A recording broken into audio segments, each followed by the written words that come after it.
Mami, curious lang pud ko ba, unsa na ang hospital sa Italian? Okay guys, naana pud tay usa ka viewer nangutana kung unsa na ang hospital sa Italian. Okay madam, i-translate na ron no.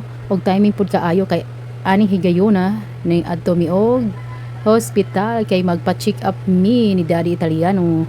Kani good. Tigulang na ta guys. May gibatsyag na.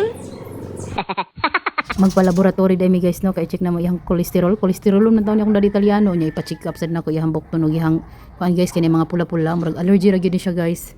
Hasta pod ko guys magpa-laboratory pod ko guys sa akong diabetes, kidneys, sa akong cholesterol, uric para babala nato guys no kung okay ra ba, normal ra ba or low or high na ba. Guys kaning magpa-laboratory okay naman ni guys 6 months, every 6 months, so 2 times a year.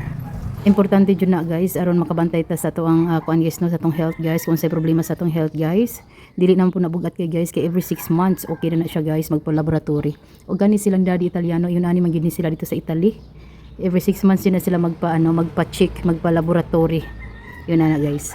Og kinahanglan gyud guys kay basin matumba ra tag way pilas guys. Unya basin pataka ra tag kaon guys, by example diabetison dita guys, unya pataka ra ta og kaon og mga tamis guys, kabalo na ba ta mga Pinoy diri mahilig og mga tamis, so ato gyud na i-check atong blood sugar og mabantayan jud nato ato ang mga kinaon gyud guys, importante gyud na kay kabalo gyud ta kung asa ta bawal, kung after sa laboratory kabalo ta og say bawal nato inana or unsay kanang i-control nato sa pagkaon. Bitaw guys, oy unya ra ka magpa-check up nga lala na imuhang kahimtang guys, imuhang sakit. Pero naman po uban guys nga kung feel nimo guys nga healthy ra ka, himsog ra ka, wa kay gibatsyag, pwede raman pud guys nga dili magpa-laboratory. Labi na guys kanang naa sa mga bukid-bukid no. Mga ligon kayo na sila glawas kay exercise, tapos mga pagkaon nila, mga utan-utan, yun na guys ba.